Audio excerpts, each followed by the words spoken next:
Hello students, मैं हूं अक्षय ठाकुर और अभी आप देख रहे हैं polytechhub.com। आज की क्लास में जो हम आपको बताएंगे वो जो एस्टिमेशन कॉस्टिंग का सब्जेक्ट था उस पर हम लोगों ने इससे पहले भी बहुत सारा क्वेश्चन किया हुआ था। लगभग 2-3 क्वेश्चन के बारे में मैंने डील किया था। आज की जो क्लास है जो कि लॉन्ग वाल शॉर्ट वाल मेथड की क्लास का एक कंपाइलेशन है बच्चे, इसलिए आप लोग ध्यान से इस चीज़ को देखिए।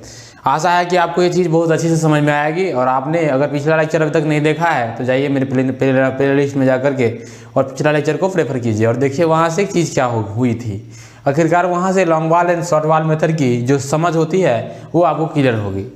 कई बार ऐसा होता है कि बच्चे लॉन्ग वाल एंड शॉर्ट वाल मेथड को ज़्यादा कॉम्प्लेक्स समझ बैठते, ये ज़्यादा उसमें ज़्यादा गलतियाँ कर बैठते हैं और सेंटर वालाइज मेथड को फॉलो करने के लिए ज़्यादा जाते रहते हैं।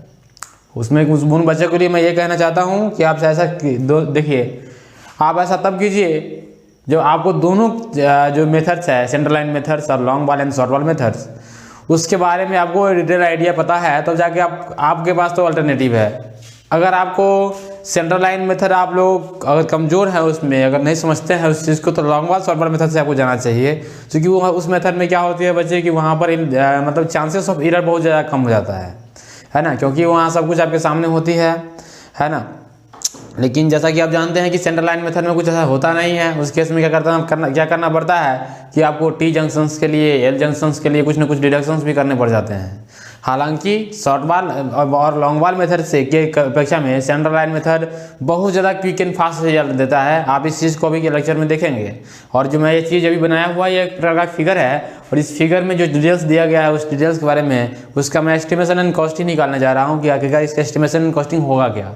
इसीलिए मेरे से आप है ना कॉन्टैक्ट में बने रहिए, आपको सारी चीज़ें क्लियर हो जाएगी विदिन अगले जितने भी आने वाले समय होंगे इस लेक्चर के दौरान आपको पता चल जाएगा। ठीक है, आइए बात करते हैं कि अगर मान चलिए कोई इस प्रकार का प्लान दिया गया है तो इस प्रकार के प्लान में जो चीज़ है उस ये जो बिल्डिंग दिया गया है उसमें देखिए ये समथिंग ये बेडरूम है जिसका साइज 4x3 मीटर का है, ये ड्राइंग रूम है जिसका साइज 4x4 मीटर का है और ये बाथरूम है जिसका साइज 3x1.70 मीटर का है।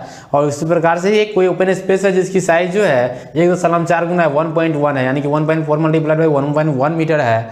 और इसके अलावा वाटर क्लोजेट है जिसकी जो डायमेंशंस है बच्चे वो 1.3 मल्टीप्लाइड बाई 1.1 की है। साथ ही साथ इसमें किचन भी प्रोवाइड किया गया है जिसकी जो डायमेंशन है 3 मल्टीप्लाइड बाई 4 की है। तो इसके अनुसार से ये सारा का सारा डायमेंशन आपको क्लियर होता है।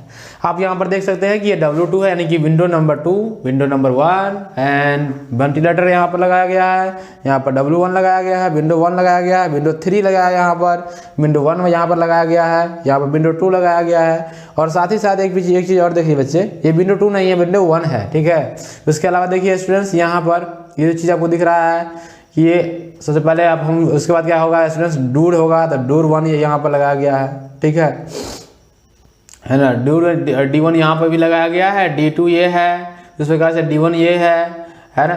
और ये D2 है, ये D2 नहीं है बच्चे, D3 है, आपको दिखना चाहिए ये D3 है ना। उसके अलावा जो भी प्रोविजन दिया गया है ये दिया गया है। ठीक है, ये आपका क्वेश्चन का सेट आएगा, क्वेश्चन की फॉर्मेट आएगी और उस क्वेश्चन में सारा चीज़ आपको नोटेटेड रहेगा, है ना। उसमें आपको एक्स्ट्रा चीज़ कोई भी एडअप नहीं करनी है। ठीक है, चलिए फिर बात करते हैं ये जो प्लान दिया गया है इस प्लान का, ये जो लाइन प्लान आपको दिख रहा है इस लाइन प्लान का सेक्शनल रिव्यू दिया गया है जो कि कुछ इस प्रकार से है कि आपका ये जो चीज़ है फाउंडेशन का सिस्टम कुछ इस प्रकार से 0.90 मीटर का आपका फाउंडेशन बेड है। उसके अनुसार से फाउंडेशन बेड की हाइट 0.20 मीटर है जिसकी एक अच्छी सी ज़रूरत पड़ेगी आपको। उसके अलावा ये जो जितनी भी फुटिंग है वो अपने आप में उसकी हाइट जो 0.30 मीटर की है। उसके अनुसार से आप इस सभी चीज़ को जोड़ दीजिएगा तो ये ग्राउंड लेवल से नीचे जितनी भी हाइट हो जाएगी वो आपको पता चल जाएगी। उसके अलावा देखिए स्टूडेंट्स इसके ऊपर क्या है, यानी कि 600 मीटर तक, यानी कि 600 mm तक क्या है, यानी कि 0.6 मीटर के ऊपर ये क्या है, ये प्लिंथ लेवल है आपका। क्या है बच्चे, ये प्लिंथ लेवल है जिसमें 0.05 मीटर का DPC इंक्लूडिंग है। यानी 0.05 मीटर कहने का मतलब है कि 50 सेंटीमीटर का डैम प्रूफ कोर्स यहाँ पर लगाया गया है जिसको मिलाकर के हाइट यहाँ से यानी कि ग्राउंड लेवल से इस प्लिंथ लेवल की हाइट 0.60 है। क्लियर है बच्चे, आपको लग रहा होगा कि मैं थोड़ा स्पीड बोल रहा हूँ क्योंकि ये बात जो है अब बहुत कॉमन बात है, इसलिए आराम से आप चीज़ को समझिए। ठीक है, अब बात क्या है स्टूडेंट्स कि अब ये देखिए इस क्रॉस सेक्शन को मैं समझा रहा था, इसका जो सुपर स्ट्रक्चर वाल है उसका थिकनेस 300 mm का दिया गया है। अगर आपको नहीं दिखती है थोड़ा सा मैं बड़ा कर देता हूँ इस चीज़ को, अब आप देखिए, है ना, दिख रहा है क्या, अब आपको दिख रहा होगा ये चीज़ देखिए। तो इसके अनुसार से 300 mm की है उसके अलावा देखिए 300 mm की जो है सुपर स्ट्रक्चर वाल है, ये वाल ऊपर जाएगी, इसमें कुछ ना कुछ विंडो लगाया गया है। विंडो की जो पैनल है कुछ इस प्रकार से हाइट इसकी रखती है जो कि 1400 mm की हाइट की है। और इसके अलावा आपको जो दिया गया है बच्चे 1400 mm से ऊपर जो 90 मीटर की हाइट है, और इन सभी चीज़ों को यहाँ से लेकर के यहाँ तक मिला दीजिएगा तो देखिए स्टूडेंट्स है ना, देखिए 0.90, 0.07, 0.70 तो 9 7 16 यानी कि 1.60 और 1.40 मिला के 3 मीटर हो जाएगा। कहने का मतलब है कि यहाँ से यानी कि जो आपका प्लिंथ लेवल है उससे आपकी जो सीलिंग की जो हाइट है वो हाइट कितनी है, जो मतलब वो हाइट जो 3 मीटर की हाइट है। कितनी मीटर की हाइट है? 3 मीटर की हाइट है। उसके अलावा ये RCC स्लैब दिया गया है जिसकी जो थिकनेस है 100 mm की है यानी कि 0.10 मीटर की है। उसके अलावा स्टूडेंट्स आप यहाँ पर देख सकते हैं कि ये जो स्लैब है इसके ऊपर 700 mm हाई पैरापेट वाल दिया गया है। उसके अलावा उस पैरापेट वाल का भी थिकनेस 0 यानी 30 मीटर की है, या फिर ये कहिए कि 300 mm की है। तो इस प्रकार से स्टूडेंट्स mm और मीटर का जो डायमेंशन होगा वो आपको क्लियर होता है, मैं आशा करता हूँ चीज़ को। तो आपको ये चीज़ समझ में आ गया होगा। ये RCC शेड बच्चे यहाँ पर दिया गया है जिसकी थिकनेस कितनी है 10 मीटर 0.10 मीटर की है, जो कि यानी कि 100 mm की थिकनेस RCC स्लैब की है। इसकी हाइट कितनी होगी बच्चे? ये जो प्लिंथ दिया, ये जो है लिंटेल जो दिया गया है, इसकी लिंटेल की जो थिकनेस है वो है 0.15 मीटर। बात समझ में आ रहा है क्या? यानी कि 150 mm की ये थिकनेस होगी। तो इस प्रकार से ये पूरी क्वेश्चन का डिटेल्स आपको पता होता है बच्चे। मैं इस क्वेश्चन में ये नहीं लिखा हूँ कि कैलकुलेट द क्वांटिटी ऑफ, जो भी आपका जो पार्टिकुलर होगा उसी क्वांटिटी के बारे में मैं नहीं लिखा हूँ, उसका नाम नहीं लिखा हूँ। लाइक मैं लिख सकता था यहाँ पर calculate the quantity of the work done in the exhibition in the foundation. उसके अलावा लिख सकता था what will be the work done in the brick work in super structure. उसके अलावा प्लास्टरिंग के लिए क्या काम करूंगा तो मैं प्लास्टरिंग के बारे में बताऊंगा, ब्रिक वर्क के बारे में बताऊंगा। उसके अलावा सॉइल फिलिंग के बारे में बताऊंगा, फाउंडेशन में कंक्रीट में बेड का फाउंडेशन का ये जो कंक्रीट बेड का इस्तेमाल करेंगे उसमें कितना कंक्रीट यूज होगा उसके बारे में बताऊँगा। तो आप मेरे साथ बने रहिए, ठीक है। आइए आगे बढ़ते हैं। देखिए स्टूडेंट्स, इसमें जितने भी डिटेल्स दिए गए हैं उसके अनुसार से इन सारे डिटेल्स का जो है एक प्रकार का आपका एक और शेड्यूल दिया गया है। शेड्यूल ऑफ ओपनिंग्स के बारे में दिया गया है। ये क्या है देखिए स्टूडेंट्स, D1 जो इसका साइज ये दे दिया गया है और 3, उसके बाद D2 कितनी है 2 है, G1 1 है, और ये देखिए स्टूडेंट्स क्या है ये 1.8 मल्टीप्लाई बाई 1.44 इस प्रकार से इसकी डायमेंशंस दी गई है। स्टूडेंट्स आप लोग इसको ध्यान से देखिए, राइट। आगे बढ़ते हैं। इस चीज़ जो कि दिया गया है एक्चुअली हर एक क्वेश्चन के अंदर ये दिया रहता है चीज़। आगे बढ़ते हैं, चलिए। इस क्वेश्चन का देखिए जो बच्चे जो आपको क्वेश्चन दिख रहा है, मैं इस क्वेश्चन को आपको सेंट्रल लाइन मेथड से सोल्व करके दिखाता हूँ। किसकी मेथड से? सेंट्रल लाइन मेथड की मदद से आपको सोल्व करके दिखाऊंगा इसको। देखिए स्टूडेंट्स, जो कि लॉन्ग वाला एंड शॉर्ट वाला मेथड था, इससे पहले मैं उसके बारे में चर्चा कर चुका था। देखिए अब देखिए स्टूडेंट्स कि ये जो सेंट्रल लाइन मेथड होता है उसमें क्या करते हैं कि सभी वाल का जितने भी वाल हैं सारे वाल का सेंट्रल लाइन लेंथ को जोड़ देते हैं। नहीं तो कहने का मतलब ये देखिए, तो स्टूडेंट्स मैं अगर इस सिस्टम को देखना चाहूँ तो एक वाल ये ऊपर वाला है, उसके अलावा सेम लेंथ का वाल नीचे है इसमें है, वो सेम लेंथ का वाल यहाँ पे भी है। तो 3 वाल हॉरिजॉन्टल हो जाएगा, 3 वाल वर्टिकल, एक वाल ये हो जाएगा वर्टिकल, एक वाल ये हो जाएगा वर्टिकल, एक वाल ये हो जाएगा वर्टिकल। ये एलिमेंट्री वाल है जिसके बारे में मैं बाद में चर्चा कर लूँगा मैं। नहीं फिलहाल 3 वाल वर्टिकल और 3 वाल हॉरिजॉन्टल है, आपको दिख रहा होगा। उसके अलावा क्या है बच्चे, उसके अलावा क्या है यहाँ पर एक वाल ये है और एक वाल ये है, क्या है ना। उसके अलावा आपको कुछ दिख रहा है क्या? नहीं दिख रहा है। तो इन्हीं सारी चीज़ों के आधार पर मैं एक वाल का मतलब कि लेंथ का कैलकुलेशन किया हूँ और आपको वो दिखाता हूँ। देखिए स्टूडेंट्स, अगर मान के चलिए आपको हॉरिजॉन्टल वाल जो है ये वाल यानी कि यहाँ से ऐसे जो वाल जा रही है, इस वाल का अगर सेंटर लाइन लेंथ निकालना है तो कहने का मतलब यहाँ का सेंटर और यहाँ के सेंटर के बीच का लेंथ क्या होगा। तो देखिए बच्चे इसका साइज कितना दिया गया है 4 गुना 3 मीटर का, कहने का मतलब 4 मीटर हॉरिजॉन्टल और 3 मीटर वर्टिकल, सिंपल बात है। तो ये 4 मीटर ऐसे यहाँ से इनर टू इनर डायमेंशन कितना हो जाएगा 4 मीटर का हो जाएगा। यहाँ पर देखिए स्टूडेंट्स ये जो वाल है ये वाल 300 mm मोटा है, जिसका अगर सेंटर लाइन लेंथ निकालिएगा तो 300 का आधा यानी कि 0.150 मीटर आ जाएगा आपका यहाँ से। कहने का मतलब है 0.150 मीटर यहाँ से आ गया, 4 मीटर यहाँ से आ गया। फिर ये 300 mm का मोटा हुआ थिकनेस वाल है तो वो भी जोड़ लेंगे हम लोग, 0.30 मीटर वो भी जोड़ लिए, प्लस क्या कर लेंगे स्टूडेंट्स 3 मीटर का ये हॉरिजॉन्टल डायमेंशन जोड़ लेंगे। उसके अलावा इस वाल का हाफ थिकनेस जोड़ लेंगे, तो इस हॉरिजॉन्टल वाल का सेंटर लाइन लेंथ निकल जाएगा। सिमिलरली बच्चे क्या करेंगे कि ये लेंथ ये inner to inner length 3 metre, ये 4 मीटर, तीनों को जोड़ देंगे, ये 3 मीटर, ये 4 मीटर, कितना हो जाएगा 7 मीटर, ये 0.30 मीटर, 7.3 मीटर, 0.15 यहाँ से, 0.15 यहाँ से, तो कितना हो जाएगा बच्चे बताओ तो 0.15 ले लोगे तो कितना हो जाएगा 7.6 मीटर, यानी कि 7.6 मीटर आपका ये लेंथ हो जाएगा, 7.6 मीटर आपका ये लेंथ भी हो जाएगा। आप इसको कैलकुलेट करके देख लेना। तो इसके अनुसार से हॉरिजॉन्टल लेंथ और वर्टिकल लेंथ निकल जाएगा। ठीक है, आगे बढ़ते हैं बच्चे, देखिए यहाँ से। तो इस प्रकार से मैं चीज़ को क्या कर रहा हूँ, देखिए टोटल सेंटर लाइन लेंथ जो निकाला हूँ उसके इसका जो कैलकुलेशन हुआ है उसमें ट्रिकी बात कुछ नहीं है। आप आराम से इस चीज़ को देखिएगा, बिल्कुल आपको समझ में आ जानी चाहिए चीज़, है ना, क्योंकि इसमें कोई भी कंसेप्चुअल बात, ज़्यादा कंसेप्चुअलिटी की बात नहीं है। ठीक है, सो मैं इस चीज़ को आपको दिखा रहा हूँ। ठीक है, देखो थोड़ा सा मैं इसको बड़ा भी कर दूंगा तब जाके लिखना, अभी नहीं लिखना है ना, मैं बड़ा कर दूंगा तब जाके लिखना है इस चीज़ को। देखो यहाँ से बात क्या हो रही है कि ये जो लेंथ है हम क्या कर रहे हैं, टोटल सेंटर लाइन लेंथ निकाल रहे हैं ना, टोटल सेंटर लाइन कैलकुलेशन। तो देखो यहाँ ध्यान से, है ना, वहाँ से ध्यान, यहाँ से, उसके बीच में कहीं और कोई और चीज़ का ध्यान नहीं होना चाहिए। चलो सेंटर लाइन लेंथ निकालने के लिए क्या होगा, देखो स्टूडेंट्स, ये जो वाल है तुम्हारा 0.15 प्लस 4 प्लस 0.30 प्लस 3 प्लस 0.15, ये तुम्हारा हॉरिजॉन्टल वाल है। शुक्र से इस क्वेश्चन में हॉरिजॉन्टल वाल और वर्टिकल वाल का लेंथ बराबर हो जाता है, वो अलग बात है, लेकिन फिलहाल मैं बता रहा हूँ। देखो ये कितना वाल है, ये यहाँ से लेकर यहाँ तक का लेंथ कितना होगा, 0.15 प्लस 4 प्लस 0.30 प्लस 3 प्लस 0.15 है क्या, ये देखो मैं बता दिया इसके बारे में, यहाँ तक आ गया। और देखो ये वाल का कितना ना, ये कितने वाल है, एक वाल ये है, दूसरा ये है, तीसरा है, सबका लेंथ सेम होगा, तो इसमें मैंने 3 से गुना कर दिया। बात समझ में आ रही है, देखो ये 3 से गुना हो गया, 3 से गुना हो गया ना। अब देखो आगे यहाँ पर फिर 3 से गुना कर देंगे, ये जो वाल का लेंथ आएगा उसमें, तो इस वाल का लेंथ ये दिखा हुआ है।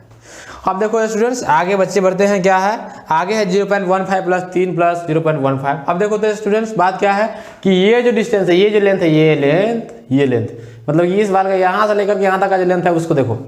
अब देखो ये जो तुम्हारा dt, हाँ, यहाँ से लेकर के यहाँ तक का जो लेंथ है उसको निकालना है। तो देखो यहाँ से लेकर यहाँ तक का लेंथ निकालेंगे तो कैसे निकालेंगे, देखो सिंपल सी बात है, सिंपल सी बात कैसे समझोगे, देखो 0.15 प्लस 3 प्लस 0.15, आराम से बात है, नहीं यहाँ से यहाँ तक का सेंटर लेंथ निकालना था ना, तो 0. इस वाल का था तो 0.15 प्लस यहाँ से यहाँ तक का इनर डायमेंशन कितना है 3 प्लस इसका आधा, कितना इसका डायमेंशन कितना है, तो जो भी थिकनेस उसका आधा, तो मतलब 0.15, तो 0.15 यहाँ का 3 ये और 0.15 दोनों में सबको जोड़ दो तो ये इसका लेंथ निकल जाएगा।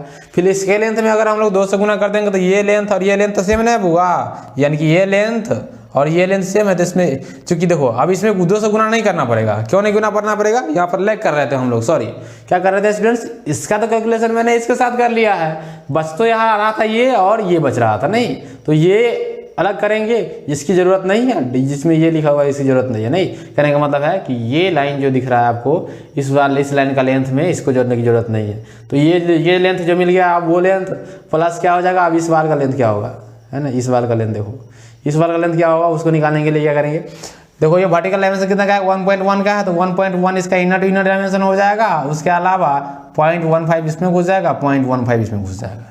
बस समझ में आया क्या, तो ये 1.1 पहले से था, 0.15 प्लस 1.15 इस प्रकार से ये डायमेंशन हो जाएगा। देखो 1.11 पहले से था, जो 0.15 प्लस 1.15 आ गया, तो इस सभी को जोड़ दोगे, गुना कर दोगे तो कितना मिल जाएगा, 50.3 मीटर मिल जाएगा। और ये तुम्हारा सेंटर लाइन कैलकुलेशन है, ये टोटल सेंटर लाइन का लेंथ है। अब देखो स्टूडेंट्स टोटल सेंटर लाइन का जो लेंथ होता है ना, उसमें हम लोग क्या करते हैं ना, डिडक्शन करना पड़ता है हम लोगों को, क्योंकि बात क्या होती है, इससे पहले लेक्चर आप लोग सेंटर लाइन मेथड पर देखे होंगे, तो वहाँ से क्लियर हुआ होगा कि जहाँ पर टी जंक्शन रहता है, जहाँ पर एल जंक्शन रहता है, उसके अनुसार से एल जंक्शन पर कोई डिडक्शन नहीं करने की जरूरत पड़ती है, लेकिन जहाँ पर टी डिडक्शन हो जाता है बउआ, वहाँ पर जरूरत पड़ जाती है ये करने की। नहीं तो बताओ, तो यहाँ पर देखो, तो यहाँ पर नंबर ऑफ टी जंक्शन कितने होने चाहिए, हमको लगता है कि यहाँ पर 10 लिखा हुआ है। अब चलो गिनवाते हैं तुम्हारा number of T junction, number of T junction कितने होगा, देखो यहाँ से देखो, नंबर ऑफ टी जंक्शन, अरे तुम तो तारे के शहर में चले आए, ओह चलो तारों के शहर में आ गए तुम लोग, कोई बात नहीं। अब देखो नंबर ऑफ टी जंक्शन के बारे में बात कर रहे हैं, है ना, नंबर ऑफ टी जंक्शन जोड़ना है, तो देखो एक और टी यहाँ बन रहा है कि नहीं बन रहा है, एक एक टी यहाँ बन रहा है 2, एक यहाँ पर तो एल बन रहा है, यहाँ पर एक टी बन रहा है 3, यहाँ पर एक बन रहा है 4, 5, 6, 7, है ना। अब देख बुआ, एगो टी ऊपर में बनेगा यहाँ पे, यहाँ पर कहीं बनेगा 8, यानी कि ऊपर जाके बनेगा ना 8 गो हुआ। अब देख बुआ 8 गो हुआ, यहाँ पर जो है स्क्वायर जंक्शन है, क्या है स्क्वायर जंक्शन है, तो एक स्क्वायर जंक्शन में 2 गो टी बनता है बुआ, कितना बनता है 2 गो टी बनता है। तो देख यहाँ पर बात क्या है, यहाँ के लिए 2 गो टी जोड़ लो, तो एक गो टी ये गो टी एक ये है ना, एक यहाँ एक यहाँ एक यहाँ एक यहाँ एक यहाँ 2, तो बताओ तो 1 2 3 4 5 6 7 8 8 2 10। तो how many T junctions are there? There are 10 T junctions in this question. So you have to deduct your center line length as per the requirement. ठीक है बच्चे, तो बताओ अब डिडक्शन का क्या फॉर्मूला होता है, उसके अनुसार से मैंने बताया था ना इससे पिछले लेक्चर में, नहीं देखा है कोई बात नहीं है, आगे बढ़ते हैं तो आराम से समझ में आ जाएगा तुमको। कहने का मतलब ये हुआ, देख बुआ क्या होता है, total number of T junction बराबर कितना हो गया 10 हो गया कि नहीं हो गया।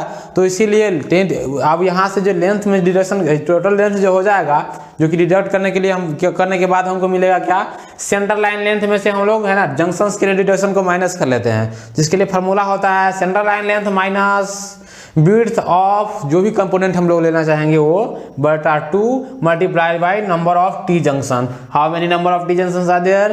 There is 10 T junctions, so you have to put it as given in the question, यानी कि विड्थ जो भी रहेगा वो पुट कर देंगे, डिवाइड बाय 2 कर देंगे, मल्टीप्लाई बाय 10 कर देंगे। उसके अनुसार से सीएल की जगह पर क्या भर देंगे, सीएल की जगह भर देंगे 50.3। तो बताओ बच्चे, ये तुम्हारा एक्चुअल लेंथ डिडक्ट होके आएगा, जो कि रिस्पॉन्सिबल होगा कोई भी क्वांटिटी को निकालने के लिए, नहीं।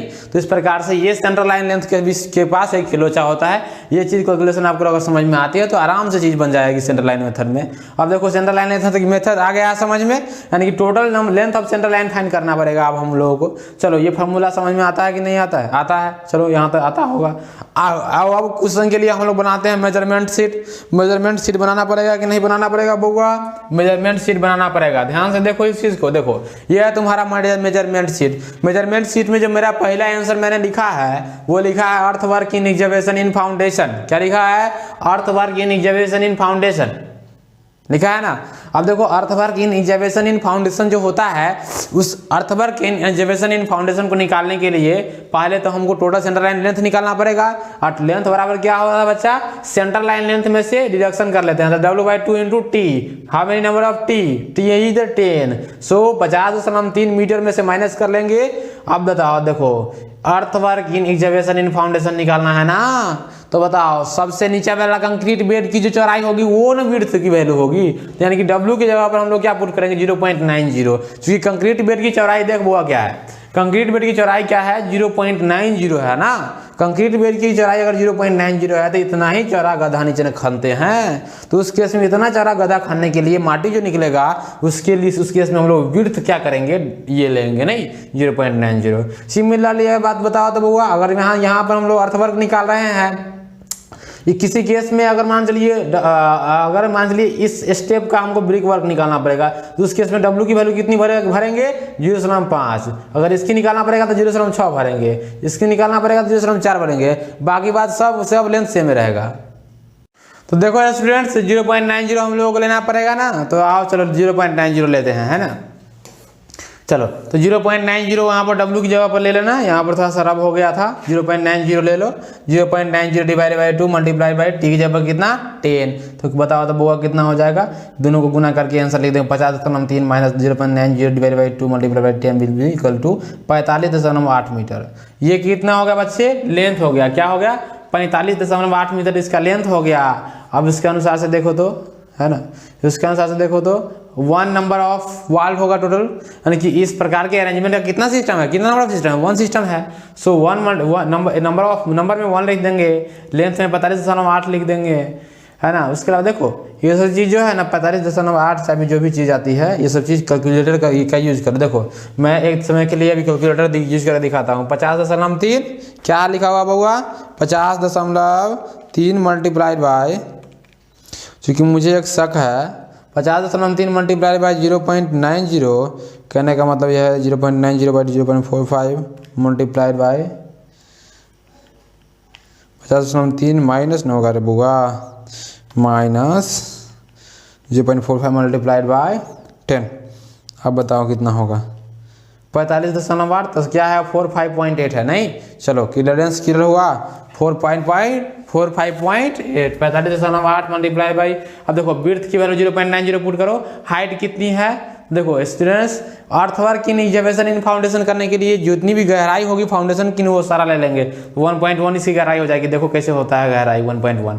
देखो अब देखो स्टूडेंट्स, ये है तुम्हारा ग्राउंड लेवल है ना, ये ग्राउंड लेवल तुम्हारा नेचुरल ग्राउंड लेवल है, इसके नीचे जितनी भी खुदाई करेंगे वो अर्थवर्क में आएगा। बताओ 0.2, ये सब को ये सब हाइट को जोड़ दो तो कितना हो जाएगा? 3 3 6 3 9, 0.9 और 0.2 0.1 यानी कि 1.1। कहने का मतलब कितना हो गया? ये हो गया 1.1। आया समझ में क्या? तो 1.1 का जो सिस्टम होगा उसको हम लोग ले लेंगे, तो 1.1 का हाइट तक खुदाई करना पड़ेगा। तो देखो चलो 1.1 के हाइट तक हम लोग क्या करते हैं? खुदाई कर लेते हैं। चलो तो कहने का मतलब हाइट कितना होगा? आप तीनों चीज़ के मल्टीप्लाई कर दीजिए, है ना। आप लोग तो बिहार के स्टूडेंट है, तो बिहार के स्टूडेंट में तगड़ा स्ट्रेंथ होता है मैथमेटिक्स का, इसीलिए हम भी बिहारी, हम लोग ध्यान से कहते हैं, एक बार जान से कहते हैं कि हाँ बिहारी है, मैथमेटिक्स को गर्दा उड़ा देते हैं। नहीं बात समझ में आ रहा है क्या? बस बिहारी के पास मैथमेटिक्स तगड़ा होता है, तो ये गुना करके लिख देना। बात समझ में आया क्या? तो गुना करके लिखोगे तो आराम से आंसर आ जाएगा 48.48 पॉइंट क्या आ जाएगा बच्चे? 34 मीटर क्यूब। गुना कर लो 45.10 0.90 मल्टीप्लाई बाय 1.1। देखो स्टूडेंट्स, इस केस में तुम लोगों को लगता है कि हो सकता है, तुम लोगों को क्या लगता है कि हो सकता है कि यहाँ पर क्या होगा कि ओवरराइट हो रहा है, तो ओवरराइट सिस्टम को नहीं का पढ़ना है। तो कितना है 4.45.8 multiplied by 0.90 multiplied by 1.1, it will give you 45.342, so it will be 45.342। What will be there? There will be 45.342। So correct कर लो इसको, कितना कर लो? 45.342। चलो अच्छा है, कम से कम यहाँ पर समझ लो, फिर जाके लिखोगे तो वो समझ में नहीं आएगा क्या लिखा हुआ है, इसलिए समझे रहोगे तो आराम से लिख दोगे, आराम से अपने से प्रोसेस से एग्जीक्यूट करोगे तो एक चीज़ का फायदा हो सकता है। हाउएवर मेरे यहाँ पर मेरे पास ये जो सिस्टम के पास डिमेरिट है ना, बस दशमलव होगा यहाँ पर, दशमलव। चलो आगे बढ़ते हैं। हाँ, अब देखो कंक्रीट बेड के लिए निकालना है कि what will be the quantity required of concrete in the concrete bed system. So it will be calculated as length क्या हो जाएगा बच्चे? कंक्रीट बेड इन फाउंडेशन के लिए लेंथ भी वही रहेगा, 45.8 का ही रहेगा, क्योंकि वो कंक्रीट बेड वाली बात हो रही है।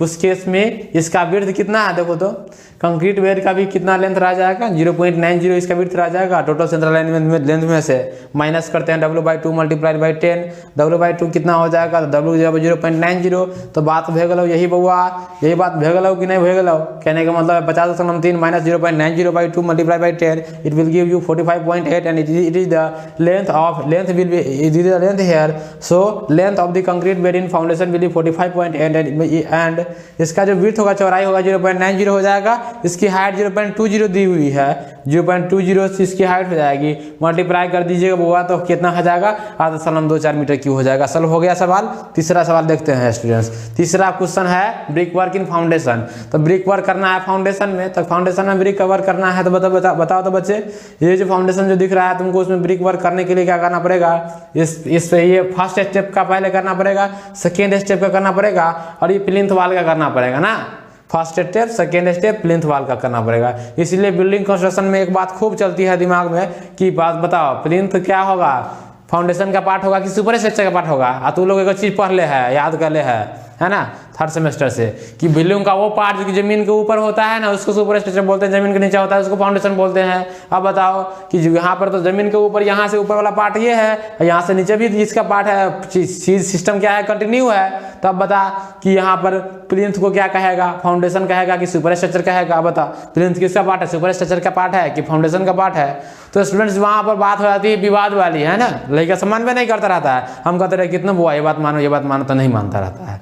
उस केस में देखो यहाँ आप याद रख लेना कि फाउंडेशन का पार्ट होगा, प्लिंथ किसका पार्ट होगा? फाउंडेशन का पार्ट होगा। क्योंकि अभी हम लोग कैलकुलेशन कर रहे हैं ना, क्योंकि इसमें जब कि हम लोग ये ब्रिक वर्क निकालेंगे तो यहाँ तक का ब्रिक वर्क निकाल लेंगे फाउंडेशन करने के बाद, है ना। पूछेगा कि what will be the brick work in foundation, तो हम लोग यहाँ तक का निकाल लेंगे। इसीलिए हमेशा याद रखना कि प्लिंथ किसका पार्ट होता है, फाउंडेशन का पार्ट होता है। ये बात याद रखना, भूलना नहीं, है ना। तुम लोगों से यही पूछता है कंपटीशन क्या पूछता है, यही पूछता है। इसीलिए ध्यान रखो इस बात का कि फाउंडेशन में क्या होगा, प्लिंथ किस में होगा, फाउंडेशन में होगा, ना कि सुपर स्ट्रक्चर में होगा। यानी कि plinth is the part of sub structure not super structure, right students. So जो भी मिथ्स है वो क्लियर कर लीजिए, ठीक है। बहुत जगह आपको देखने को मिल जाएगा ऐसा चीज़, तो ऐसी बात नहीं है। आप यहाँ से वेरीफाइड इन्फॉर्मेशन प्राप्त कर रहे हैं। 0.40 का जो वाल थिकनेस है वो प्लिंथ वाल है, जो कि ग्राउंड में भी गया हुआ है, so that it will be your foundation system. अब देखिए स्टूडेंट्स, इस क्वेश्चन में भी मैंने क्या किया है, अब इसका ब्रिक वर्क निकालना है। तो अभी मैं अब देखिए ब्रिक वर्क निकालने के लिए क्या करूंगा स्टूडेंट्स, ये जो 0.6 मीटर बड़ा मीटर चौड़ा इतना जो ये आपका है फुटिंग, उस फुटिंग का मैं सेंटर लाइन लेंथ निकालूंगा पहले। उस सेंटर लाइन लेंथ में मैं इसके हाइट से मल्टीप्लाई, लेंथ में इसके विड्थ और हाइट से मल्टीप्लाई कर दूंगा, तो क्या इससे क्वांटिटी निकल जाएगी। सिमिलरली सेकेंड स्टेप के लिए करेंगे, और ये किसके लिए करेंगे, इसके लिए करेंगे, प्लिंथ वाल के लिए अलग करेंगे, नहीं। तो चलिए करते हैं ऐसा, आराम से। हाँ चलो आओ बच्चों, तुम्हें दिखाएं। हाँ, एस्टिमेशन कॉस्टिंग की दुनिया में देखो इसमें क्या होगा। ब्रिक वर्क इन फाउंडेशन, फर्स्ट स्टेप करने के लिए लेंथ कितना हो जाएगा, फर्स्ट स्टेप का जो विड्थ होगा, देखो कितना लिखा हुआ है, 0.60 डिवाइडेड बाई 2 लिखा हुआ है। 0.60 वो किसकी जगह पर रखा हुआ है, W की जगह पर रखा हुआ है। क्योंकि पता होना चाहिए सेंटर लाइन मेथड में क्या करते हैं, टोटल एक्चुअल लेंथ निकालने के लिए क्या करते हैं, सेंटर लाइन लेंथ में से W/2 मल्टीप्लाइड बाई मतलब कि नंबर ऑफ टी जंक्शन से क्या डिडक्शन करते हैं सेंटर लाइन लेंथ में। तो बताओ इसको करेंगे तो कितना आ जाएगा, 47.3 इसका लेंथ आ जाएगा। क्वांटिटी कितनी है, 1 है, मल्टीप्लाइड बाई देखो इसका विड्थ कितना है 0.6, और इसका जो है हाइट 0.30 है। स्टूडेंट्स मल्टीप्लाई कर दो कितना मिल जाएगा, 8.514 मिल जाएगा, नहीं। सिमिलरली सेकेंड स्टेप का करो तो कितना निकल जाएगा, लेंथ बराबर क्या हो जाएगा सेकेंड स्टेप का 50.3 माइनस 0.50/2 मल्टीप्लाई बाई 10। और ये देखो यहाँ पर 0.60 था ना, यहाँ पर 0.50 है। इसलिए स्टूडेंट्स यहाँ पर ध्यान रखना, इसका 47.3 था, इसका कितना हो जा रहा है, 47.8 हो जा रहा है। क्योंकि यहाँ पर देखो यहाँ पर चीज़ कम रहा है ना, तो उसके अनुसार से ये चीज़ कम गया, 47 ये बढ़ गया, 47.8 हो जाएगा इसका सेंटर लाइन लेंथ मल्टीप्लाई। ये इसका जो है, इसका जो क्या दिया हुआ है स्टूडेंट्स, इसका विड्थ 0.5 का दिया हुआ है, और इसके अनुसार 0.30 का क्या दिया हुआ है स्टूडेंट्स, इसका हाइट दिया हुआ है। तीनों चीज़ को मल्टीप्लाई कर दोगे तो इसकी क्वांटिटी निकल जाएगी। सेकेंड स्टेप क्लियर है। अब प्लिंथ वाल को देखो स्टूडेंट्स, प्लिंथ वाल के बारे में बात किया जाए तो क्या है, ये 50.3 का इसका लेंथ है, टोटल सेंटर लाइन लेंथ। इसमें हम लोग क्या करें, प्लिंथ वाल की थिकनेस कितना है 0.40, यानी कि मतलब 0.40 divide by 2 multiply by 10 minus कर देंगे तो कितना मिल जाएगा 48.3, जो कि 48.3 यहाँ पर लेंथ की जगह पुट कर दो, ठीक है। क्वांटिटी कितनी है, 1 क्वांटिटी है, सो it will B multiplied by 0.4 जिसकी कितना है विड्थ है, ठीक है। और 0.85 उसकी क्या है, प्लिंथ वाल का हाइट कितना है 0.85 है ना। अब 0.85 कहाँ से आएगा, जोड़ लेना क्या, चलो जोड़वाते हैं, ठीक है। तो देखो यहाँ से यहाँ तक 3 कितना है, यहाँ से यहाँ तक कितना है, यहाँ से यहाँ तक कितना है बताओ, 0.30 है ना। अब बताओ 0.30 ये है, 0.6 ये है, तो कितना हो जाएगा 0.6। तो यहाँ देखो यहाँ तक है 0.6, तो मतलब कि DPC को लेकर के है ना, जो कि जहाँ पर DPC 50 mm का है, यानी कि 600 mm का जो ये हाइट है प्लिंथ हाइट, उसमें 50 mm का DPC है। तो बताओ जो जहाँ तक ब्रिक वर्क यूज होगा वहाँ तक का हाइट निकालने के लिए हमको क्या करना पड़ेगा, 600 में से 50 mm माइनस करना पड़ेगा, तो 550 mm बच जाएगा ना। तो यहाँ से इसके ऊपर जो ब्रिक वर्क होगा 550 mm का होगा, और नीचे देखो तो कितना है 3 mm का है, यानी 0.30 मीटर का है। तो कहने का मतलब 0.30 ये और 550 यानी कि 0.55 वो दोनों को जोड़ दोगे तो कितना आ जाएगा 0.85 आ जाएगा। तो 0.85 क्या हो गया, इस प्लिंथ वाल का है ना हाइट हो जाएगा। बच्चे यहाँ कंफ्यूज करते हैं, so this is the point of confusion. So यहाँ पर आराम से देखो चीज़ को, है ना, आराम से देखोगे तो चीज़ समझ में आ जाएगी, नहीं। तो यहाँ पर मैंने क्या किया, DPC का जो थिकनेस है 0.05 मीटर उसको मैंने डिडक्ट कर लिया है। चलो तो उसके अनुसार से प्लिंथ हाइट जुड़वा दिए, है ना, क्योंकि मैं जानता था कि वहाँ पर कंफ्लिक्ट टर्म है इसलिए मैं जुड़वा दिया। तो बस 0.85 मिल गया ना, तीनों चीज़ को मल्टीप्लाई कर दोगे तो कितना मिल जाएगा, ये वैल्यू मिल जाएगा। तो इसके अनुसार से ये चीज़ जो है स्टूडेंट्स, अब ये क्वांटिटी मिला, ये क्वांटिटी मिला, ये क्वांटिटी मिला, अब क्या करना पड़ेगा, यहाँ पर आपको जोड़ना पड़ेगा। क्या करना पड़ेगा बच्चे, यहाँ पर आपको इसको है ना, इसको और इसको जोड़ना पड़ेगा, यहाँ पर लिखना पड़ेगा, नहीं क्या करना पड़ेगा बच्चे, जोड़ना पड़ेगा, इसको जोड़ना पड़ेगा। तीनों चीज़ को जोड़ो तो क्या आएगा, देखो जोड़ो आराम से, धीरे धीरे जोड़ो। तो जोड़ने के बाद जाओगे तो कितना आ जाएगा, 8 क्या है बच्चे, 5 1 4 है, प्लस 7.17 7.117 प्लस 16.422। अब बताओ कितना हो जाता है ये, 32 कितना हो जाएगा, देखो 32.106, तो 32.106 आ रहा है, 106 आ रहा है। तो क्या करो स्टूडेंट्स, इसको राउंड कर दो, राउंड कर दोगे तो कितना आ जाएगा, इस दोनों को मिटा दो, है ना, 06 आ रहा है तो इसको मिटा दो, दो डिजिट तक लेते हैं जनरली, तो कितना आ जाएगा, 06 का हम लोग ले लेते हैं 1, तो 32.1 ये इसका मीटर क्यूब में आ जाएगा quantity of brick work in the foundation. आया समझ में क्या। सो क्वेश्चन नंबर 3 क्लियर है कि नहीं बउआ, क्लियर होना चाहिए, नहीं बात समझ में आई क्या। आगे बढ़ते हैं, चलिए आगे बढ़ने के बाद हम लोगों को पता चलेगा कि यहाँ पर 3 चीज़ हम लोग प्रूव कर चुके हैं। आगे बढ़ेंगे अब हमको सॉइल फिलिंग करना है बच्चे, क्या करना है, सॉइल फिलिंग, मतलब कि जो बिल्डिंग में तो सॉइल फिलिंग होगा ना, होगा कि नहीं होगा, जो प्लान जो दिया गया है उस प्लान के अनुसार हम लोग सॉइल फिलिंग करते हैं। तो बताओ बच्चे, प्लान जो दिया गया है उस केस में जब हम लोग सॉइल फिलिंग करने जाएंगे तो उस केस में हम लोग सॉइल फिलिंग इन प्लिंथ करते हैं कि नहीं करते हैं। तो सॉइल फिलिंग इन प्लिंथ करने के लिए क्या करेंगे स्टूडेंट्स, आराम से। अब देखो इसका जो बेडरूम जो है 4 × 3, तो बेडरूम का साइज क्या है, 4 है, एगो बेडरूम है ना, जो कि 4 इसका जो है हॉरिजॉन्टल डायमेंशन, 3 इसका वर्टिकल डायमेंशन। अब देखो उसका हाइट कितना है, 0.5 है, 5 है, तीनों चीज़ को मल्टीप्लाई करोगे तो ये मिल जाएगा, सिमिलरली इसको ये मिल जाएगा, सिमिलरली ये हो जाएगा, और सिमिलरली ये काम करते जाना, जोड़ देना, तो आपको चीज़ क्लियर हो जाएगा। बात समझ में आया कि नहीं आया, बात समझ में आया कि नहीं आएगा। 0.55 सबका क्या हो जाएगा, हाइट हो जाएगा, क्या आ जाएगा, हाइट हो जाएगा। 0.55 सबका हाइट कैसे हुआ, समझ में आया क्या, नहीं समझ में आया। चलो 0.55 सबका हाइट समझा देता हूँ, चूँकि और इसके अलावा कुछ समझने वाली बात नहीं है। चलो 0.55 कैसे होता है, देखो मैं अभी पढ़ा रहा था, तो बताओ मैं पढ़ा रहा था, देखो जनरली जो माटी फिल करने की जरूरत पड़ेगी इसी एरिया में पड़ेगी कि नहीं पड़ेगी, ये एरिया जो है इसी एरिया में माटी फिल करने की जरूरत पड़ेगी ना, यहाँ से लेकर यहाँ तक। अब डीपीसी के नीचे ही माटी रहेगा, अब डीपीसी के नीचे ही माटी रहेगा, तो यहाँ से लेकर के यहाँ तक जो माटी रहेगा उस माटी का जो हाइट निकालना है। तो बताओ ये टोटल हाइट था 0.85 का, यहाँ से लेकर यहाँ तक 0.85 का था ना जी। अब देखो अगर वो भी समझ में नहीं आता है तो यहाँ समझो, यहाँ से लेकर के यहाँ तक माटी फिल होगा क्योंकि ये ग्राउंड लेवल है। अब बताओ यहाँ से लेकर यहाँ माटी फिल करने में क्या हो जाएगा, ये 6 mm का हाइट यहाँ तक था, ऊपर तक, है ना। और उस हाइट में से 50 mm हाइट अगर डीपीसी का घटा लेंगे तो कितना बच जाएगा बुआ, है ना। 600 में से 50 mm घट जाएगा तो कितना 550 बचेगा ना, और उसको मीटर में कन्वर्ट कर दो तो 0.55 आ जाएगा। बात खत्म है, बात खत्म है। कहने का मतलब ये समझ में आया क्या, समझ में आ गया होगा। अगर मान चलिए इस सबको जोड़ देंगे तो कितना हो जाएगा 26.43 मीटर क्यूब। तो इस प्रकार से 4 नंबर क्वेश्चन क्लियर है कि नहीं क्लियर है। आगे बढ़ हुआ 5 नंबर में देखो क्या है, डीपीसी इन प्लिंथ 50 mm थिकनेस की है। तो बताओ 50 mm की थिकनेस की है डीपीसी इन प्लिंथ, तो उसके अनुसार से अगर हम चलिए डीपीसी का लेंथ निकालेंगे तो क्या हो जाएगा, एल बराबर कितना हो जाएगा, डीपीसी का लेंथ कितना हो जाएगा बच्चे बताओ तो। मतलब कि टोटल सेंट्रल लेंथ में से क्या करेंगे, डीपीसी का जो विड्थ है यानी 0.40 डिवाइड 2 माइनस कर देंगे, मल्टीप्लाई बाय 10 कर देंगे, क्योंकि यहाँ पर क्या है रिडक्शन जो करते हैं यूजुअली, जैसे कि हम लोग ने अभी किया W/2 multiply by T, number of T junction कितना है वो।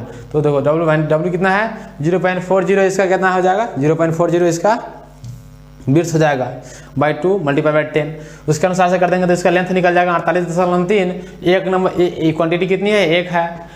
अब देखो उसमें इसकी जो विड्थ है 0.40 है, लेकिन आप जानते हो कि डीपीसी को हम लोग मीटर स्क्वायर में निकालते हैं। किसमें निकालते हैं, मीटर स्क्वायर में, क्योंकि वहाँ पर होता क्या है कि डीपीसी का जो थिकनेस बहुत कम होता है, 50 mm का कोई थिकनेस होता है नहीं होता है, 50 mm मतलब 5 centimetre, very very small thickness. तो उसके अनुसार से हम लोग उसका है ना क्वांटिटी उसका है ना स्क्वायर मीटर में निकालते हैं, इसलिए उसकी हाइट को हम लोग नहीं लिखते हैं, है ना। उसके अनुसार से कितना हो जाएगा 19.32 मीटर स्क्वायर हो जाएगा इसका डीपीसी का क्वांटिटी। आगे बढ़ो, brick work in super structure, ये बहुत इंपॉर्टेंट चीज़ है। अब बच्चे को अब देखो यहाँ पर जो बात आ रही है डीपीसी इन प्लिंथ, तो यहाँ तक जो चीज़ होती है स्टूडेंट सब स्ट्रक्चर में सेम रहता है, सभी जगहों पर सेम रहता है, सभी क्वेश्चन में। क्वेश्चन नंबर जो 6 है brick work in super structure है, वो थोड़ा सा क्वेश्चन है ना, थोड़ा सा सर दर्द देने वाला है, बच्चों सबको ये समझ में नहीं आता रहता है। एक्चुअली बात होती क्या है कि ब्रिक वर्क में डिडक्शन करना पड़ता है, इसलिए दिमाग खोल के बैठो, यहाँ पर सुन लो, है ना। और फिर बाद में मैं इसके लिए हम अलग से लेक्चर नहीं बनाऊंगा, इसीलिए भाई अभी ध्यान से सुनो। बात क्या होती है कि यहाँ पर बात है कि जैसे हम लोग बरांडा का केस दे देते हैं तो बच्चे का दिमाग उड़ जाता है। यहाँ पर इस क्वेश्चन में बरांडा नहीं है, अब बरांडा दे देंगे तो बच्चे का दिमाग उड़ जाएगा, कहेगा सर जी बरांडे वाला क्वेश्चन नहीं आता है। बरांडा वाला क्वेश्चन कुछ नहीं होता है बच्चे, उस केस में क्या होता है कि जो डिडक्शन होती है ना उसको ज़्यादा करना पड़ता है। अब बताओ बरांडा की जो हाइट होगी, ओपनिंग की हाइट होगी, वो उतना हाइट को डिडक्ट करना पड़ेगा। This is the very simple question, so no need to worry about what will be the special provision in the case of veranda question. It is very simple to understand about the question that it contains only the opening and just like deduction of the another things like door, window and ventilator etcetera, you have to do deduction for the opening of veranda, right students? So it is very simple to understand about, so just clear on this topic। और क्या है brick work in super structure के बारे में बात कर रहे थे हम लोग, इस चीज में मैं समझा दूंगा जो भी चीज बचा हुआ इस चीज को, ठीक है, ठीक है। चलो तो brick work in super structure करना है ना, तो पहले तो ब्रिक वर्क का लेंथ निकालना पड़ेगा। तो लेंथ निकालने के लिए क्या फॉर्मूला है 50, तो सेंटर लाइन लेंथ में से क्या करेंगे W/2 multiply by number of T junction minus कर लेंगे। तो बताओ W को क्या हो जाएगा वाल का विड्थ। अब बताओ वाल का विड्थ कौन विड्थ होगा, वो विड्थ होगा जो कि सुपर स्ट्रक्चर में, जो कि सुपर स्ट्रक्चर के लिए काम कर रहे हैं ना। सुपर स्ट्रक्चर वाल का विड्थ कितना है 300 mm है ना, 300 mm 0.30/2 लिखा हुआ है, तो 300 मल्टीप्लाई बाय 10 हो जाएगा। तो ये कितना इसका 48.8 हो जाएगा इसका लेंथ। क्वांटिटी कितनी 1, और इसके अनुसार से मल्टीप्लाई करेंगे हम लोग क्या कर, देखो इसका विड्थ ये है। अब इसकी हाइट कितनी है बता दो बुआ। अब देखो सुपर स्ट्रक्चर वाल का जो हाइट है, सुपर स्ट्रक्चर वाल का, इस चीज को निकालने के लिए सिंपल सी बात है, ये देखो मैं अभी हाइट नहीं, थोड़े जब क्वेश्चन को स्टार्ट किया था उससे मैं हाइट बता दिया था 0.70 प्लस 1.4 प्लस 0.90, ये तो सुपर स्ट्रक्चर वाल है ना। अब पैरापेट वाल के लिए अलग काम करेंगे, पास में आएगा। सुपर स्ट्रक्चर वाल के लिए हम लोग ये काम कर लेते हैं।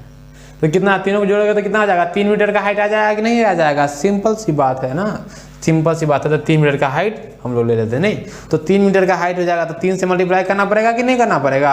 हाँ देखो यहाँ पर 3 से मल्टीप्लाई किया गया है, नहीं गुना करोगे तो 43.94 आंसर आ जाएगा, 9 मीटर क्यूब। अब ये देखो स्टूडेंट्स, अब जो हम लोगों ने ये हाइट कंसीडर किया है, इस हाइट में जो हम लोगों ने बात किया है, तो हम लोगों ने सपोज कर लिया है कि ये सब चीज़ बना हुआ है एकदम सॉलिड का, लेकिन उसमें विंडो भी है, उसमें दरवाजा भी बना हुआ है, उसमें वेंटिलेटर भी बना हुआ है, तो सब चीज़ के लिए डिडक्शन करना पड़ेगा कि नहीं करना पड़ेगा। चलो तो डिडक्शन करने की बात करनी चाहिए हम लोगों को अभी। तो हम लोग अभी क्या करेंगे, इसमें डिडक्शन करेंगे, नहीं मतलब कि जो टोटल तो क्वांटिटी निकाली है, अब उसमें से एग्जैक्ट क्वांटिटी क्या है वो निकालेंगे हम लोग। तो घटा बढ़ा के निकालेंगे, देखो कैसे करते हैं। देखो स्टूडेंट्स क्या देखो, अब बात है deduction for door and window का हम लिए करते हैं। किस लिए, पहले डोर एंड विंडो के लिए करेंगे, फिर लिंटेल प्रोविजन के लिए करेंगे डिडक्शन। तो चलो डोर एंड विंडो के लिए करते हैं। तो डोर 1 विंडो डोर 2, और उसके अनुसार देखो जो भी चीज़ प्रोवाइड किया गया है तुमको सारा चीज़ डालना पड़ेगा। जैसे D1 provide D2, G1, W1, W2, W3 भी। G1 क्या है बच्चे, गेट एक का एक टाइप है और कुछ नहीं है, नहीं गैलरी, तो जो भी समझ लो। G1 जो है उसमें वो वॉल में प्रोवाइड किया गया, that is the opening, right students. So you have to deduct something for this one. अब बताओ D1 की संख्या कितनी है, 3 है, जो कि दिया हुआ है क्वेश्चन में 3, 2, 1, 4, 1, 1, 1। क्वेश्चन में दिया हुआ था नंबर ऑफ, उसमें जो हम लोग जो भी नंबर दिया हुआ था, देखो यहाँ पर नंबर दिया हुआ है, नंबर देखो यहाँ पर नंबर दिया हुआ है, 3 को है D1, 2 को ये है, ये 4 को A1, 1, 1। तो उसके अनुसार से ये क्वेश्चन में हम लोग डाल देंगे, यही क्वेश्चन में नंबर में हम लोग डालते हैं, नहीं तो क्या हो जाएगा यहाँ पर नंबर में डालो, तो नंबर में डाल दिया सब जगह पर, सबका साइज लिख दिया, डाल दिया नंबर में। अब बताओ हम लोग डोर विंडो के लिए डिडक्शन कर रहे हैं ना, तो डोर का एक हॉरिजॉन्टल डायमेंशन होता है, एक वर्टिकल डायमेंशन होता है। हॉरिजॉन्टल वाला छोटा होता है, वर्टिकल वाला बड़ा का होता है। तो पहले वाला जो होगा हॉरिजॉन्टल होगा, तो 1.1 इसका लेंथ हो जाएगा।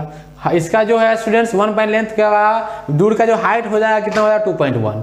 तो इसके अनुसार से देखियो स्टूडेंट्स, ये जो लेंथ वाला मेनू है उसमें पहला डायमेंशन भरो, हाइट वाला मेनू है उसमें दूसरा डायमेंशन भरो, और मतलब कि वर्टिकल वाला डायमेंशन भरो ये 2.1 में। अब देखो स्टूडेंट्स, इस वाल का जो थिकनेस होगा वही उतना ही ना डिडक्शन होगा, कहने का मतलब उतना ही ना क्वांटिटी के लिए डिडक्शन होगा। इस तरह जो हम लोग निकाले हैं, तो जिसका जो है जो D1 बना हुआ है जिस दीवार पर, उसका विड्थ कितना है 0.30 मीटर है, जो कि D1 जो कहाँ बना हुआ है, सुपर स्ट्रक्चर वाल में बना हुआ है। तो सुपर स्ट्रक्चर वाल के लिए क्या है, उसका थिकनेस 0.30 मीटर है। अब देखो बच्चे एक बात ध्यान देने वाली बात है कि जितना भी हम लोग काम कर रहे हैं इसमें मान रहे हैं कि सुपर स्ट्रक्चर में हर जगह वाल 300 mm के है, लेकिन अगर इस केस में अगर मान चलो वाल का है ना स्पेसिफिकेशन चेंज कर जाता है, अगर सुपर स्ट्रक्चर में वाल दूसरा हो जाता है, 200 mm वाला हो जाता है, तो उस केस में उसके लिए हम लोग ये चीज़ अप्लाई नहीं करेंगे, तो उसके लिए इंडिविजुअल काम करेंगे।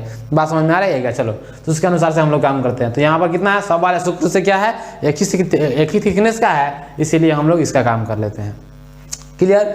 सो स्टूडेंट्स, अब लोग बताओ इसमें क्या करेंगे हम लोग, इसमें इसका है ना जैसे जैसे इसका पहला डायमेंशन है, पहला डायमेंशन इसमें भर दो सबका, फिर इसका दूसरा डायमेंशन सब इसको हाइट में भर दो, इसमें सब में क्या भर देंगे हम लोग। अब देखो स्टूडेंट्स, सब इसी पे बना हुआ था, किस पे बना हुआ था, 0.30 के थिकनेस पे बना हुआ था वाल वाला, इसलिए सब में 0.30 भर दो, सब गुना कर दो, यहाँ पर लिखो क्वांटिटी निकल करो और सबको ऐड कर दो। 8 साल 2 3 5 इसका deduction for door and window आ गया। आप देखो आगे डिडक्शन फॉर लिंटल के लिए काम करेंगे, तो बताओ दरवाजा के ऊपर लिंटल देते हैं ना, विंडो के ऊपर लिंटल देते हैं, लेकिन वेंटिलेटर के ऊपर लिंटल नहीं देते हैं। सो वेंटिलेटर के ऊपर लिंटल नहीं होगा। G1 एक ओपनिंग है 1.2 मल्टीप्लाई बाय 2.1 का, यहाँ पर ओपनिंग इसके ऊपर है ना देना पड़ेगा हमको लिंटल, तो इसके अनुसार से ये सारे जगहों पर हमको लिंटल देना पड़ेगा, लेकिन यहाँ पर वेंटिलेटर का नाम नहीं है। ये वाला जो है 0.60 मल्टीप्लाई 0.60, इसके लिए यहाँ पर हम लोग काम नहीं करेंगे। नहीं, तो इस प्रकार से बच्चे जो काम क्या हो जाएगा, जब W3 मल्टीप्लाई ये जो सारा जो है डायमेंशंस, सारा डायमेंशंस लिख लीजिए आप लोग, क्वांटिटी लिख दीजिए, जैसे इसमें फिल किया वैसे भर दीजिए। कहने का मतलब है इसमें क्या है, 1.1 का जो है लेंथ है, तो लेंथ 1.1 देखो। अब देखो स्टूडेंट्स, D1 का 1.4 लेंथ भरा हुआ है। डिडक्शन फॉर लिंटल के बारे में बात कर रहे हैं, ठीक है। चलो थोड़ा सा बता देता हूँ इसमें क्या है। डिडक्शन फॉर किसके लिए बात करना है, चलो ध्यान से देखो, क्योंकि मिस्टेक हो जाएगा तो फिर तुम लोगों को परेशानी हो जाएगी, है ना। चलो देखो, मान के लिए मैं D1 के साथ D1 को बता देता हूँ कैसे होता है आपके पास, उसके बाद सारा का सारा आपको समझ में आ जाएगा ऑटोमेटिकली। D1 मान के लिए डूर ऐसा है ना, D1 डूर ऐसा है जिसका ये डायमेंशन 1.1 का है, ये डायमेंशन 2.1 का है, ठीक है। अब देखो यहाँ से जो हम लोग लिंटल प्रोवाइड करते हैं इसके ऊपर प्रोवाइड करते हैं, नहीं इसके ऊपर, इस प्रकार से हम लोग लिंटल प्रोवाइड करते हैं। इस तरह है ना बहुत सारा ब्रिक वर्क होता है, ब्रिक वर्क होता है। बात समझ में आ रही है, जो भी वर्क होता है अपना जो भी होता है। तो कहने के बाद ये जो आपको लिंटल दिख रहा है, ये जो लिंटल दिख रहा है, ये देखिए इधर से इधर बढ़ा हुआ है, यहाँ से इधर बढ़ा हुआ है, जिसको हम लोग बियरिंग बोलते हैं, बियरिंग ऑफ लिंटल। तो बताओ बियरिंग कितना है इसका। जनरली अगर आपको बियरिंग नहीं दिया हुआ है ना क्वेश्चन में, तो 0.15 मीटर ले लेना। कितना ले लेना, 0.15 मीटर ले लेना। मतलब कि 150 mm का बियरिंग हम लोग कंसिडर करते हैं इधर से इधर, तो 150 mm का बियरिंग यहाँ हो जाएगा, यहाँ इधर भी हो जाएगा, इधर भी हो जाएगा। बताओ 150 mm का बियरिंग इधर हो जाएगा, 150 mm का बियरिंग इधर हो जाएगा, तो बताओ 150 mm इधर 150 mm तो 300 mm हो गया। अब बताओ 1.1 यानी कि 1100 mm ये है, 300 mm उधर और जोड़ देंगे तो कितना हो जाएगा, 11 3 1400, मतलब कि 1.4 होते कि ना हो। बताओ ये कैसे 1.4 आएगा, 1.4 आएगा 0.15 plus 1.1 plus 0.15 and after adding these three terms you will get 1.4. this is very simple, right students। अब देखो स्टूडेंट्स, अब यही है तुम्हारा D1 का लेंथ, क्या है D1 का लेंथ। सिमिलरली तुम लोग सब में करते चले जाओ, तो इसके अनुसार से तुमको मिलता चला जाएगा। नहीं, सब में 0.30 जोड़ते चले जाओ ना, आराम से मिल जाएगा। देखो इसमें मतलब कि 1500 इधर जोड़ देते हैं, यानी 150 mm इधर जोड़ देते हैं, 150 mm इधर जोड़ देते हैं। बताओ ना, सब में तो मतलब कि बढ़ कितना रहा है, 0.30 यानी कि 300 mm बढ़ रहा है, तो सब में 300 mm बढ़ा के लिख दो। देखो ये 9 है तो 12 कर दिए हैं, 12 है तो 15 कर दिए हैं, 18 है तो 21 कर दिए हैं। पॉइंट अपना समझ लेना, तो 2.1 है इस प्रकार से, है ना, क्लियर। तो इस प्रकार से इसका लेंथ हो जाएगा। इसकी हाइट में कोई परिवर्तन नहीं, हाइट जो होगी इसका, जो देखो ये जो हाइट होती है, ये हाइट जो होती है लिंटल की, वो क्वेश्चन में अगर गिवन है तो ठीक है। क्वेश्चन में एक्चुअली यहाँ पर क्वेश्चन में गिवन है यहाँ पर लिंटल का हाइट, तो ये हाइट जो क्वेश्चन में दिया गया है 0.15 का दिया हुआ है, तो आराम से 0.15 का हाइट ले लो। उसके अनुसार से इसकी वो विड्थ जो होगी वो दीवार पे बना हुआ है ना, जिस दीवार पे बना हुआ है उस दीवार का विड्थ होगा। तीनों चीज़ को मल्टीप्लाई कर दो, this is your deduction for window, ये लिंटल। ये कैलकुलेट करने के बाद है ना, ग्रांड टोटल क्या हो जाएगा स्टूडेंट्स, ये जोड़ दो प्लस ये जोड़ दो, तो टोटल डिडक्शन ये हो गया। और ऊपर का वाला में से माइनस कर दो। किसमें में से माइनस करना मैं बताता हूँ मैं, देखो माइनस करना है, ये 43.92 है ना, ये टोटल क्वांटिटी निकला था, इसमें से माइनस करना है इसको भी और इसको भी। तो करोगे तो कितना हो जाएगा, 33.795 metre cube. That will your the required answer for, है ना, brick work in super structure. तो इसके अनुसार से स्टूडेंट जो भी चीज़ है आपको brick work in super structure आपको क्लियर होता है। अब आप जो है स्टूडेंट्स अब इसके अलावा देखिए हमारा एस्टिमेशन कॉस्टिंग की जो दुनिया था उस केस में हम लोगों ने जिस पर जो ज़्यादा मेहनत करना था मैंने उस पर किया और इसके अनुसार से ये चीज़ डिटेल एस्टिमेट आपका ओवर हो जाता है। तो फिर मिलते हैं, है ना, आने वाले दिनों में। आइए हमसे फिजिकली मिलिए, है ना। फिजिकली कहने का मतलब है हमसे आइए, आप हमारा सेंटर जो है polytechhub.com वहाँ पर आइए, है ना। और देखिए हम लोग का जो सिस्टम चलता है उस केस में हम लोग ऑफलाइन और ऑनलाइन दोनों पढ़ाते हैं। ऑफलाइन में बच्चे पढ़ते हैं, ऑनलाइन में बच्चे पढ़ते हैं। तो इसके अनुसार से ऑफलाइन और ऑनलाइन आप आगे बढ़ सकते हैं। तो इस प्रकार से स्टूडेंट्स आशा करता है कि आप लोगों को ये सब चीज़ समझ में आया होगा। चलिए तो फिर मिलते हैं आने वाले दिनों में।